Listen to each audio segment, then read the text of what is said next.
Hi friends, welcome to my channel. এখন সবচেয়ে বড় প্রশ্ন, যে সরকার, যে নির্মম সরকার, স্বৈরাচারী, অত্যাচারী, কুৎসিত, কদাকার, বিভৎস, সেই সরকার মানুষের জনরসে পড়ে গেছে। কিন্তু আমাদের ডিএ আন্দোলন কিন্তু পড়েনি, আমাদের ডিএ আন্দোলন কিন্তু জারি আছে। তাহলে এই অবস্থায় অনেকে আমার চ্যানেলে বলছেন যে তাহলে ডিএর ব্যাপারটা কী হবে, কত দূর যাবে। কারণ ভোটের আগে আমরা আমরা জানি যে একজন বলেছিলেন, বা বলা বাহুল্য, ভারতবর্ষের সম্মানীয় স্বরাষ্ট্রমন্ত্রী অমিত শাহজি বলেছিলেন যে সব কিছু ডিএ মিটিয়ে দেওয়া হবে এবং তারপরে 45 দিনের মধ্যে অমুক অমুক, নিশ্চয়ই আমরা জানেন, এগুলোকে আমি রিপিট করব না। তো তার জন্য তাহলে যদি ডিএ মিটিয়ে দেওয়ার প্রস্তাব দিয়ে রাখেন, বা যদি যদি তার পে কমিশন করবে বলে তার একটা সুপারিশ করেন, তাহলে এই মুহূর্তে ডিএ আন্দোলনটা কী হয়ে যাবে।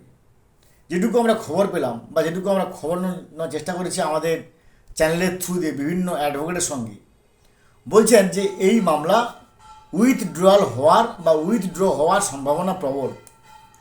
কে উইথড্র করবে না, যে যখন নতুন সরকার ক্ষমতায় আসবেন, শপথ 9 তারিখ শপথ নেওয়ার 9 তারিখ সিএম শপথ নেবেন এবং তারপরে তিনি তার নিজস্ব সিদ্ধান্ত মতো তার ক্যাবিনেট গঠন করবেন এবং সেই ক্যাবিনেট অনুযায়ী প্রথম মন্ত্রিসভা হোক বা যে কোনোভাবেই হোক, যেহেতু যদি তিনি মনে করেন যে ডিএ আন্দোলনকে চালিয়ে যাবেন তাহলে একটা ব্যাপার, যেহেতু ওনারা নিজে বলেছিলেন যে ডিএ আন্দোলন আমরা করবো, তমুক করবো, তমুক করবো, তাহলে নিশ্চয়ই আর মামলা চালানোর প্রয়োজন হবে না।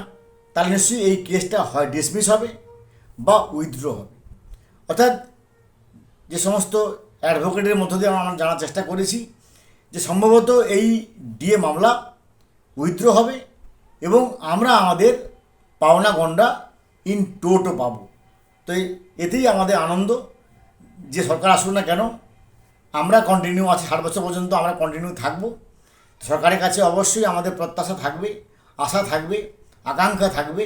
এত কষ্ট করে পালাবদলের পরে, পরিবর্তনের পরে নিশ্চয়ই আমাদের আশা থাকবে যে সরকার নিশ্চয়ই আমাদের সঙ্গে মানবিক দৃষ্টিভঙ্গি নিয়ে আচরণ করবেন। যেমন করে আগের সরকার আমাদের সঙ্গে নির্মম, নিষ্ঠুর এবং স্বৈরাচারী, অত্যাচারী মনোভাব দেখিয়েছিলেন, সেই মনোভাব নিশ্চয়ই এই সরকার দেখাবে না। আমাদের সঙ্গে অত্যন্ত ফ্রেন্ডলি এবং মানবিক দৃষ্টিভঙ্গি দেখাবে। এবং যেটুকু খবর যে এই ডিএ মামলা সম্ভবত ডিসমিস বা উইথড্র হওয়ার দিকেই এগোচ্ছে। ভালো থাকুন, have a good day, thanks.